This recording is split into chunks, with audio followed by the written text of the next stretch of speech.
Welcome into an emergency edition of Nebraska Basketball Podcast. What do we call it? The Husker247 HoopsCast. What a Mhm. terrible start, Brian. I can't even get the name of the podcast correct here as we get fired up on a Friday morning. You sent me a text last night. I think you were probably still at the arena. I Yep. was at one of the local establishments outside of the arena, I'm sure. And hey, do we want a pod tomorrow morning? And I was like, absolutely. And I woke up this morning and I still feel the same way. So we're Okay, that's good. It I wasn't wear this hat to bed, so that's why I'm wearing it now for the podcast. So here we are. This is Nebraska's second win over a top 10 team at home this season. A critical, absolutely had to have it clutch win. That game felt like there was about 15 different ways that the story could have went, and it ends with Nebraska just kind of for the second time a team just backing off in the final seconds of a game, like we got nothing to play for here. Yeah. There's several great storylines to it. The first, though, the lead sentence is CJ Wilcher. I Yeah. mean, um, when he pulled up on the transition of the pass from Brice Williams, I don't know how far he was out. Was he 30 feet out? He wasn't that far out. He was Uh out. He yeah. was deep though. It was a deep three. And when he let that thing go, and it just like was so pure out of his hand, and that turned it to 50-43. And right then, you kind of had this feeling, at least I did, as like Nebraska's got to get this thing. Like there was just too much like Yeah. in the building, and then Wisconsin was not just competing against the five on the floor. Then it was like this just intensity within PBA that has matched. I mean, there's been some amazing games at PBA actually that I've been at. Like when basketball is in a game like that, when the basketball team is playing against a team of that level and playing well, and it's down to the wire, that place I would put it up against almost anywhere in the country. I would, and I don't care if somebody in some other basketball heavy part of the country scoffs at that. If they were in the gym last night, they would understand what I'm talking about. If they had been in the gym for no sit Sunday, they would understand exactly what it is and say, yeah, this has been like unmatched. We had, one of our cohorts who works with the Wisconsin site said it was the most incredible setting he's been at. So it was one of those kind of like, honestly, top 10 sports events I've been at, just as far as the environment goes. Yeah. And it, you know, it felt that way when I got down. I wanted to get out of the house earlier. You know how this always goes. You want to get somewhere earlier, and then unforeseen things happen, or you're slow. Like I'm not always the best at like getting the stuff done that I need to before I want to leave the house.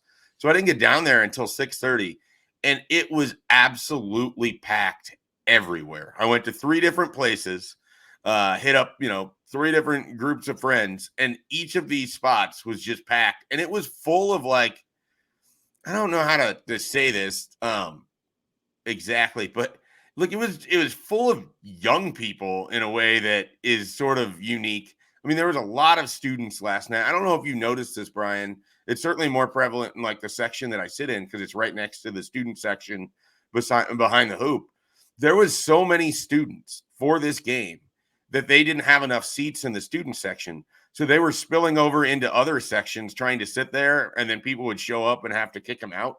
And then Mm-hmm. they were having to stand up top. And I don't know that I've ever seen that many students at a Nebraska basketball game.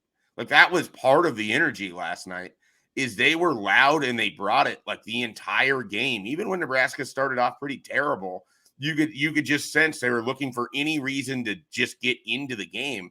And you could feel it before the game even started with the crowds of people at these, places right by the arena. And I don't know if it was the nice weather we had yesterday. I don't know. Like people were ready to be at that basketball game and they were ready to get into it. It was unique even before the tip. And it's nowhere near on the level of what it felt like before No Sit Sunday because that's just like a Right. special thing. And that was another Wisconsin game, another day with unbelievably gorgeous weather. Mm-hmm. And just like you could sense before the game, people were ready for it. It felt like there was a lot more at stake maybe for that one. But man, something about the combination of a nice weather day, Wisconsin coming to town, people just can't wait to go and boo the Badgers. They love it. Boo the Badgers and officials. They Yeah. like some booing of officials too. Yeah, it was. I felt the same way about the crowd. Like early in the game, I was like, man, this crowd would be awesome if Nebraska gave them a chance to be. Yeah. And the score was 27-8. 10 minutes into the game, it was 27-8. It wasn't quite like to the level we always joke about the Kansas Nebraska Big Monday game, where I think it was Yeah. like 45-8 or something. But we were nearing that territory where you're thinking like, oh, this is one of those games where people are kind of heading out with like 12 minutes left, and you like really can't blame them. That's how it like started. And what was more like frustrating about it, and Hoiberg spoke on this in the post game, Nebraska was actually getting good looks like throughout the Yeah. first half, like from deep, and no one could knock it down. And then, you'd have a swirl out or whatever. Keisei was unusually cold on some wide open shots and only ended up with 2 points. And it just like felt like one of those nights. And then it works into the second half, and it's kind of the same thing. Like Keisei had a shot that swirled out, and I think it was when it was 47-29. And Yep. it was at that point where it's like teetering between, like, especially in my spot, I'm like starting to put my head down and write the game story about Nebraska getting blown out. Yep. And then there was that little sequence. Wilcher hit a 3. Wisconsin came up empty and went on next trip, and they moved the ball well. And Brice Williams hit that corner 3, and it got down to 47-35 in like a span of like a minute. And I was like, okay, let's give it a. I sat up, I put my laptop down a little bit, and then was stopped writing. And within 5 minutes of game action, it was an 18-point game. 50-49. There we go. And topping it off, Wilcher, beside the one I mentioned earlier, he hits that shot where he's coming off a screen or something. It was kind of Reggie Miller-like, where he's just got a dude all over him, and he's just like, I'm letting it go. And it's nothing but net, and it's 50-49. And it got to that point where then you're like so invested in this comeback. You're like, they got to win this, or else it's going to really hurt everybody so much here, because there's been so much emotion put into it. And that's where it got a little dicey then when Wisconsin goes back up 7, and then it's 65-59 at the under 4 timeout. The game had a little bit of everything, really. Yeah. It was wild because it felt like there was 2 just Wisconsin surges in that game, and they were spurred by, 2 different individuals. Yes. Who sort of just carried them in those stretches. And then the rest of the game, they really struggled. Like it was, I don't know if it was just great Nebraska defense. I don't know if that it was Wisconsin missing wide open looks, but I felt like Nebraska did a good job of challenging them, outside of those 2 stretches for almost everything they wanted. Like you could see, I felt like Chucky would get the ball. Chucky Hepburn, the former Bell West point guard who's at Wisconsin now, would get the ball, and you could see that he wanted to do something with it, and he just has either Hoiberg draped over him or Brice Williams on him at times. And they just they didn't give him a lot of space. And so he couldn't even really, I think he had one of his kind of step back that he hit. He couldn't clear out enough with his arm. Like they did a really nice job outside of against AJ Storr. And then I don't remember who the other guy was. I think it was number 11. Max Klesmet. Yeah. And he was feeling it in that stretch. And that was the only reason that game got to overtime for Wisconsin's perspective, because everybody else was gassed. And so for Nebraska to kind of weather both of those and just keep chopping wood, it just goes back to something we've talked about, where their mentality, this is what separates them from previous Nebraska basketball teams. They have way more mental toughness than what we are used to seeing on the basketball court. And it's wild because at times you're like, how is this the same team that let it go against Minnesota, or sort of felt like they quit during that Creighton game, or no-showed against Maryland? And yet at home, they're like Herculean. It's incredible. It really is. Yeah. They feed off the crowd, and the crowd feeds off them, and it's a pretty lethal combination. I mean, Wisconsin, back to them real quick. AJ Storr, 28 points. I mean, he's maybe first team all conference player. He had 28 against Michigan State, in the previous game, I believe. And Klesmet, then you mentioned him. He goes on that run. He had 2 points, Schaefer, prior to that run. Then he can't miss, and he has 11 in a row that he scores for Wisconsin to give him that 65-59 lead. But the guy then who was just unbelievably clutch was Rink Mast. And when I actually went back through the highlights and looked at some of what he did, and it was incredible. When it was 63-56 Wisconsin, he hits a shot. He was actually on the state logo, like the beginning of the state tracings. Yeah. Like he was there. So it's not like exaggeration. You hear the announcer from the low. He was actually like within the state boundaries. He had crossed over. He could get a runza. He What hits part of the state? Like, I forget how it lays. I always forget which direction it lays out. Do we know what town or what county he would have been standing in? I should have thought about that. I'm trying to think how the floor is. I don't want to talk about it. I'm going to mess it up. Okay, I'm sorry. I'm going to say something that's going to show that I've been an Omaha and Lincoln boy my whole life. So I just need to steer clear of it. Understandable. So I respect all the other parts of the state, though. I love the state. We hope people out west are listening. So that made it 63-59.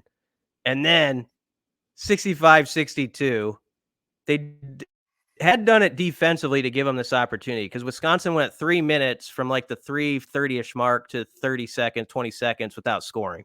So Nebraska kept getting stops to kind of keep them in it with a shot. And then Rink hit that step back three, and that was tough. I mean, he had a guy right on him. That's what he talked about in the post game. He's like, I was going to do something. I let it go. And it was like out of body is how he explained it. And it was a pure shot.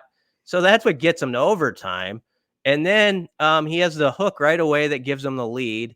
Then he has the feed to Juwan Gary for the and one, which was beautiful move by Gary too. And I think Gary did some nice things late, which I think is really going to help him going forward. Played 33 minutes, by the way. And then Mast hits that other hook when the shot clock was running down to make it 76-72.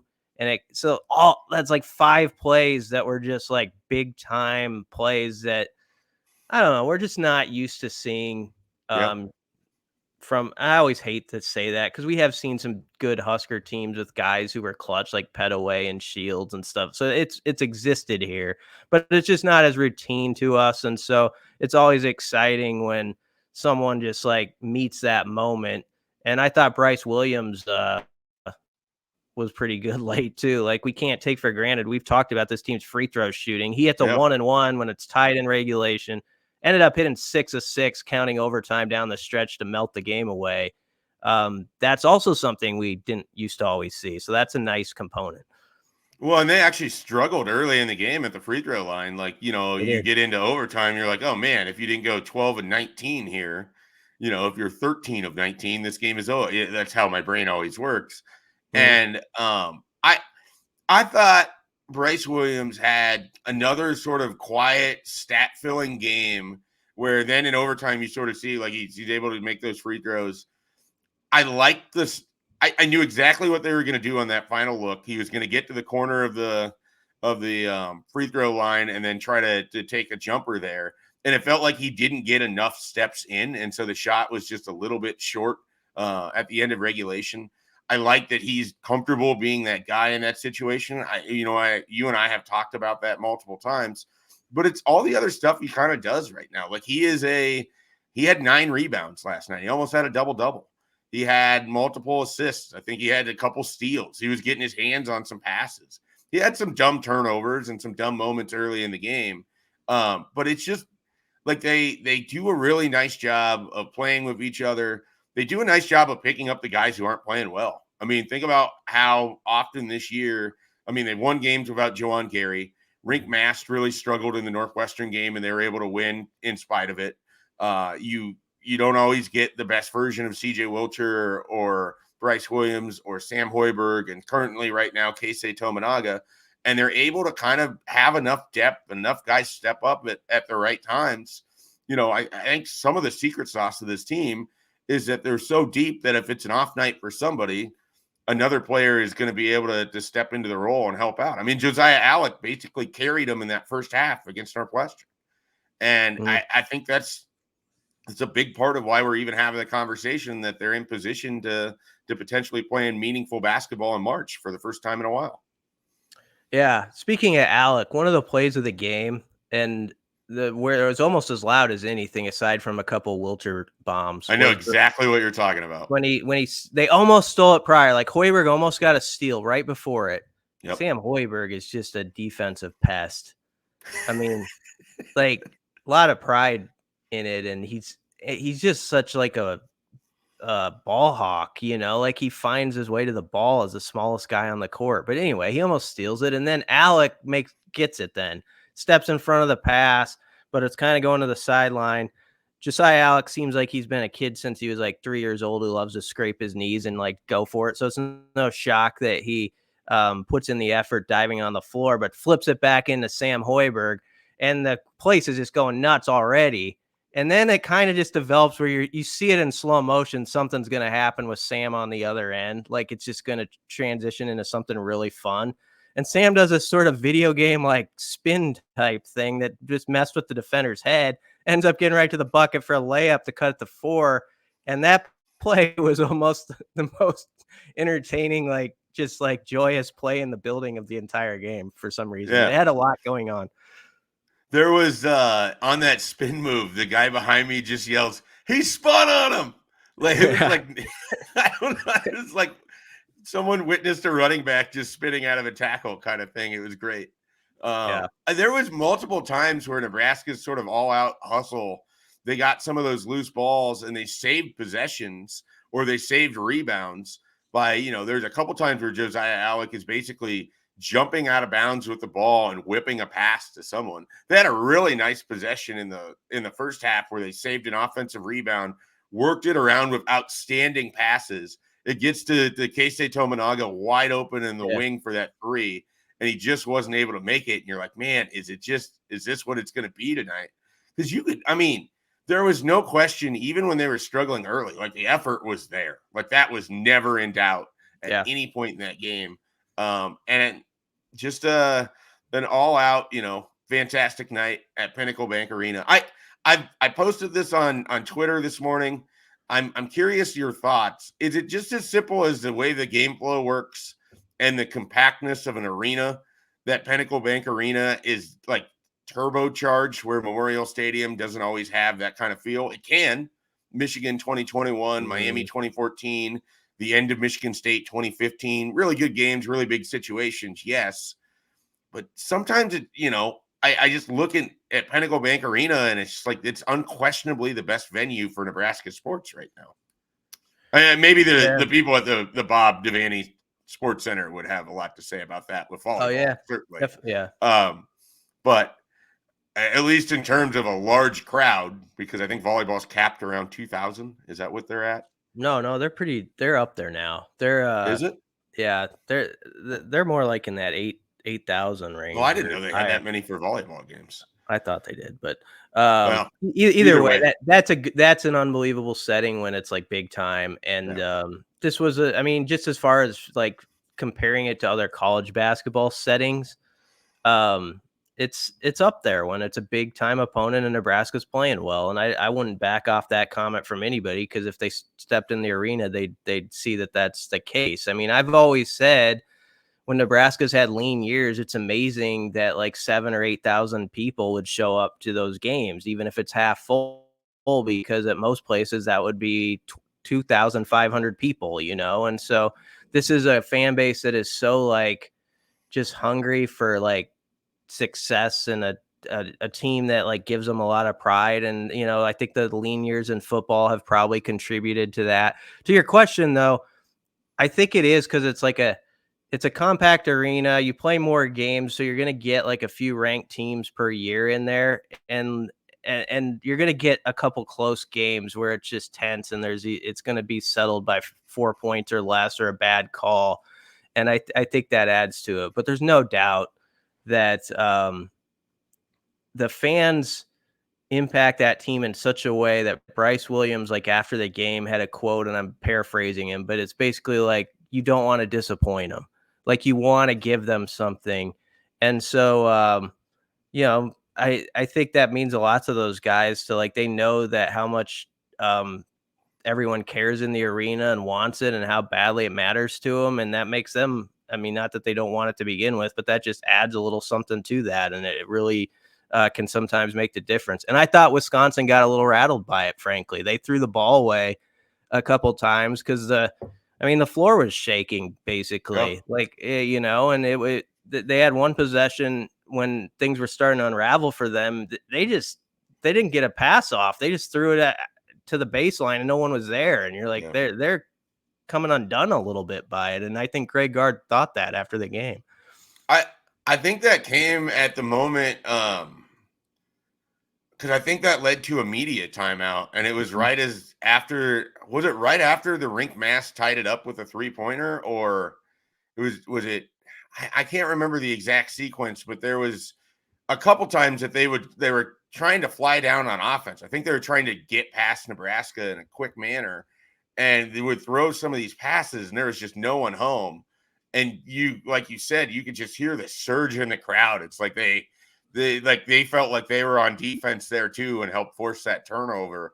And I don't know what it looked like where you were at in the media section, but over where I was, I mean, I don't think I sat for the last hour of that game. Like once it got inside of the sort of 10 points there in the final 8 minutes or so, maybe 10 minutes, everyone was basically just full standing, kind of on and part of it, the end that I'm in was, Nebraska's playing defense. And so you feel like you can affect the game that way. And it just seemed like people really picked it up in the second half. And then it felt like the whole building just was standing throughout overtime.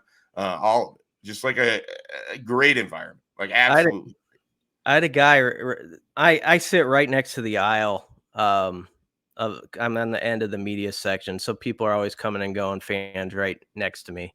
So there's a guy in a regular seat that's like, just across the aisle, 5 feet from me. He was like in a defensive posture, like he was down in like a defensive stance when Nebraska was like playing D. Like he was that's the like how people were into it. Um, and you know what? The best part of these wins over Wisconsin and Purdue, it's only the 6th time in program history they've beaten 2 top 10 teams in the same season. First time since 2013-14. But what I'd also say about Wisconsin, I don't say it with as much confidence as I do about Purdue. I think Purdue is going to be like legit there to the end, like in March. And I think Wisconsin also could make a really good run. And I know Nebraska, it got the best of them last night, but even the way it was one guy, but Klesmit answered the bell after Nebraska tied it at 52. That's a sign of like the quality of team you're playing with, where they did, some teams in that setting, when it's going like that, it would have been a 10-point loss in regulation the way it happened, but they regathered, a guy got hot and they were going to take the game back. And just the way AJ stores, that's a good team. So, I mean, these aren't like top 10 teams that I think are just in the AP rankings one week and they're not going to be anything a month from now. They're really quality squads that Nebraska beat in Lincoln, and hopefully that's what tips the scale when the decision makers decide who's on the brackets. Yeah. Now that Nebraska has this win against Wisconsin, they go on the road. You got Illinois, you have Northwestern, and those are your next two. And then I believe you return at home next Saturday for Penn State. I think that's what the next 3 games look like. Might be Michigan. Might be Michigan? Okay. Well, there's a team in there that they play, and they wear blue. So I feel okay about at least saying that. Do you think they have a better than 20% chance in either of these road games? Northwestern, I do. I think it's going to be really tough, though. Illinois, I'll be honest, I'm not anticipating much for that one. We're in lockstep on that. I think if they were to get one of these two, it would be Northwestern. I think they match up okay with Northwestern. I think having Juwan Gary will be a benefit for them. They didn't people forget they didn't have him against Northwestern when they beat them at home. But I'm with you. Illinois is difficult. Sorry to jump in there. No, this is the second time they've won one of these games. So much emotion against the top 10, and then it's a 3 days later, it's another game. What was advantageous for him going into Wisconsin, for those who are tracking like what Hoiberg said prior to the game, they actually had 3 full prep days where they could get on the floor. That doesn't usually happen in season, like, because you have to take days off. There's like certain rules you have to abide by. And so Nebraska was out there 3 times with actual practices before Wisconsin, not really licking their wounds from what happened at Maryland, but I think just pissed off like at how they represented themselves and what the narrative is about them on the road. And so they're basically like, we're playing ball. We're not going to pay attention to the load management stuff, all this. We're going to go out there and we're going to get after it. And we're not going to let other teams in this league call us soft or think they have something on us from these other games. And we're going to turn the script on that.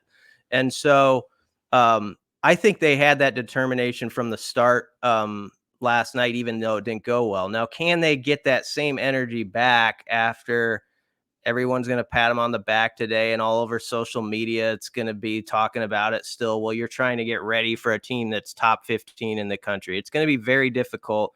But I think if there is a thing to fuel them, it's got to be like, if you went to Illinois and you pulled that sucker off, I mean, you balled out and you took it, down to the wire and got something there.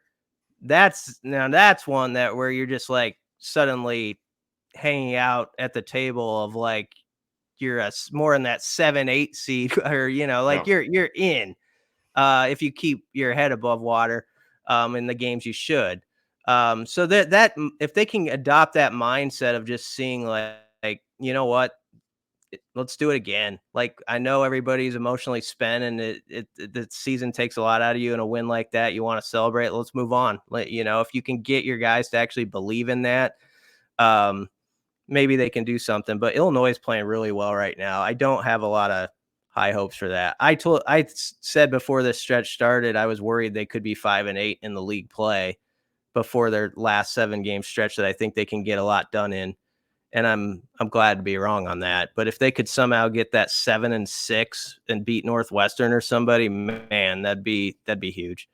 I also kind of feel like once they get that first road win, it sort of thaws. Like, you're at the point where the conversation is so large that you have to think about it.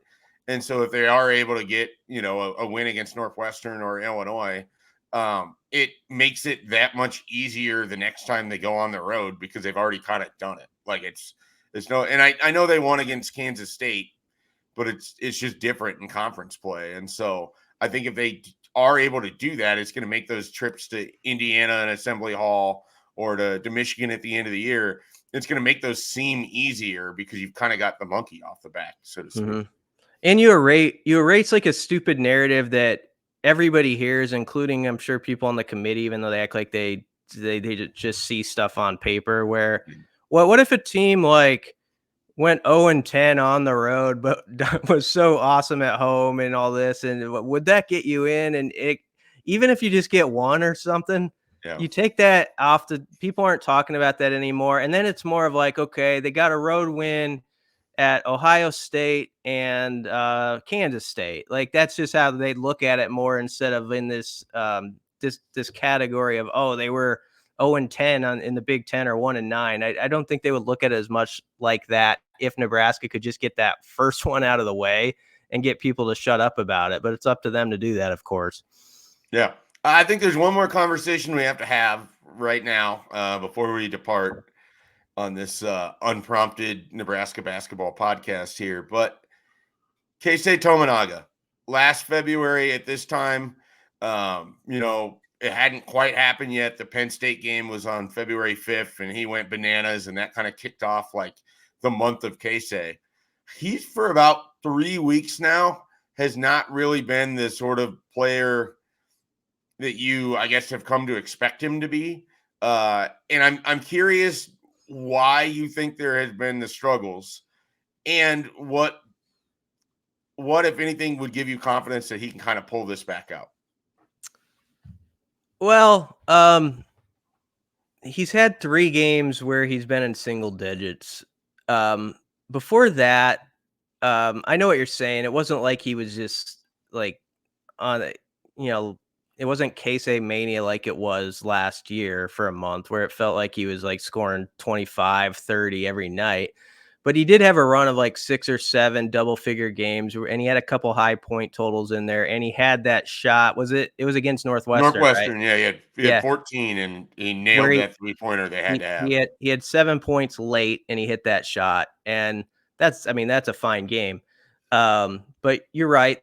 The last 3 have been a little rough, and I don't know that there's anything dramatic to say about it. It feels like last night shots were there. It was just a couple of them swirled out, and for some reason it was just an off night. And Hoiberg afterwards said, he never has even days like that in the practice gym hardly. He just like hits like almost everything. So I think they still anticipate, as they should, that there's going to be a couple games here down the stretch where he's going to have like the game that like CJ Wilcher had last night, where he just goes off and it's needed. And I guess that's the beauty of this team and their possibilities is that he could do that and they could still win. There's been other games where somebody else wasn't really up, putting up a lot, and somebody unexpected came through. So they're kind of sharing the success a little bit. But it's going to be hard to keep Wilcher off the floor the way he's playing right now. This was not a one game thing. Wilcher is just, he's getting around 50% from 3-point range for the year. And he's just so on right now. You like expect it to go down every time he shoots it. And I wasn't surprised, honestly, when he started hitting a few last night, because it's just been something he's done consistently. Even at Maryland, he was the one guy who hit shots. So Wilcher right now is making a strong case for 6th man of the year for whatever publication or whoever wants to vote on something like that, because he's been everything to his team. CJ Wilcher is 13 for his last 20 from behind the arc in the last 3 games. Like, that is a stretch right there. He's 5 straight games of double-digit point efforts. Biggest one, obviously, last night with the 7 for 10, 22-point night. But I mean, he has definitely brought the scoring off of the bench. He is kind of what allows Nebraska to do this, is they can kind of put that defense first lineup in with Alec, Mast, Gary, Hoiberg. Sometimes Wilcher, sometimes Williams is in there, and you can just allow him to be your, he can hunt for his shot, and you appreciate it because he's willing to let it fly. He might be off balance, like you said, that one he's just sort of falling away, just nails that 3. He used to feel like he had to be in rhythm, like everything had to line up pretty perfectly for him. And now the confidence is so big that like he's just letting it fly. Like it's so much fun to watch when a shooter is on like that. I mean, it was like Keisei last year at times. You just knew when the ball was leaving his hands that Nebraska had a great chance to score. Yeah. The underrated part of that comeback, and this goes to what you're talking about, is Wisconsin had some defensive possessions in crunch time that went exactly as they would have wanted it to. And Nebraska still ended up scoring. And I think of the case where CJ hit a couple of tough 2-pointers late. He hit one that tied it at 52. That was not an easy shot, sort of in the left corner for 2. And then when Nebraska was down 65-60, they had to score on this possession, it felt like to me, and it was not going well. And Brice Williams kind of regathered himself and ended up taking like an 18-footer. Yeah, I wondered if it was Brice on that, because I had Brice in my head. It's kind of the top of the key. Yeah. Like, he is sort of a step back, and you're thinking, well, this is not the look you want, but someone's got to shoot it, and then he made it. Yeah. Wisconsin, in a couple instances, key spots, forced Nebraska into what especially like in our day and age of where everybody's into the metrics and you don't want to take 2-pointers like just inside the 3-point range and all that. It's like the perfect shot if you're a defensive team. Like, okay, if you make it, you get 2 points, but we'll see if you make it. And Brice knocked that shot down. They had like 3 or 4 of those type of plays that were tough 2-pointers. And I think those are so huge, like for a team, like lifting a team too, like, where, it was a rough offensive possession, but you still got away with it and you came up with points. And on that particular possession with Brice and earlier with CJ, I thought those were both situations where, man, those are some tough shots that won't get talked about as much, but they kind of needed in those moments to get to where everybody wanted it to get to. Yeah. Anything else you want to get to here in this podcast? I don't think so. I'm prepared for Sunday. I don't want to end it on a downer. I'm not expecting anything amazing Sunday, but I'm also prepared for like people who go, and I get it. They're 0-5 on the road in the league. So if they go on 6, it's easy to pick at it again. But I mean, let's just be real. They're going to play the number 14 team in the country that's playing really well. Tough venue just to begin with, even when they're not this good. Yeah, and Illinois is playing for seeding and all this stuff. I mean, it's going to be a tough game. And so I don't know that this particular game, I'm just telling people in advance, if it doesn't go as you want, is the one to be like where you crow about the negative part that you like to, talk about. Like, I think there will be time for that perhaps. And maybe they'll go stun them at Illinois, but it's going to be a tough, a tough challenge. And that's why what happened Thursday night was so big, because it gives you one more quad 1 win. It gets you closer to being 6-7, 7-6 going to that stretch. Everything about it was huge. And it was also like one of the best environments for a Husker event I've been at. So that too. Yeah, it just kind of, this season just sort of has almost that sort of fairy tale feel to it. But they got to do the work to keep that going.